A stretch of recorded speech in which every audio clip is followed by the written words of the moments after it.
പലരും പറയുന്നുണ്ട് പ്രാർത്ഥിച്ചുകൊണ്ടാണ് ഇതെല്ലാം നടന്നു കിട്ടിയിരിക്കുന്നത്.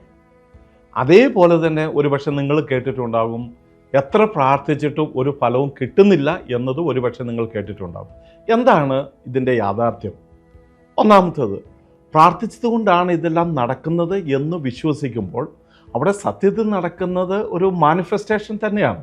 കാരണം ആ പ്രാർത്ഥനയുടെ പിന്നിൽ മറിഞ്ഞിരിക്കുന്ന വളരെ ശക്തമായിട്ടുള്ള ഒരു വിശ്വാസമുണ്ട്. വിശ്വസിച്ചുകൊണ്ട് പ്രാർത്ഥിക്കുമ്പോൾ തീർച്ചയായിട്ടും അതിന് ഫലം കിട്ടുന്നുണ്ട്.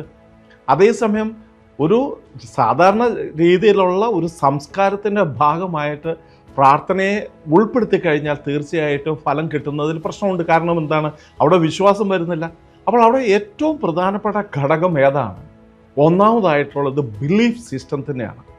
നിങ്ങൾ വിശ്വസിക്കുന്നുവെങ്കിൽ തീർച്ചയായിട്ടും അതിൽ വലിയ അത്ഭുതങ്ങൾ തുലാവർഷം പോലെ നിങ്ങളിലേക്ക് പെയ്തിറങ്ങും. അതിൽ തന്നെ മാനിഫെസ്റ്റേഷൻ വളരെ ശക്തമായിട്ട് നടക്കുന്നുണ്ട്. അതുകൊണ്ട് പ്രാർത്ഥനയിൽ ശക്തമാവൂ. ഏത് രീതിയിലുള്ള പ്രാർത്ഥനയാണെങ്കിലും കുഴപ്പമില്ല, വിശ്വസിച്ചുകൊണ്ട് പ്രാർത്ഥിക്കുക, നിങ്ങൾക്ക് ഉത്തരം കിട്ടിയിരിക്കും.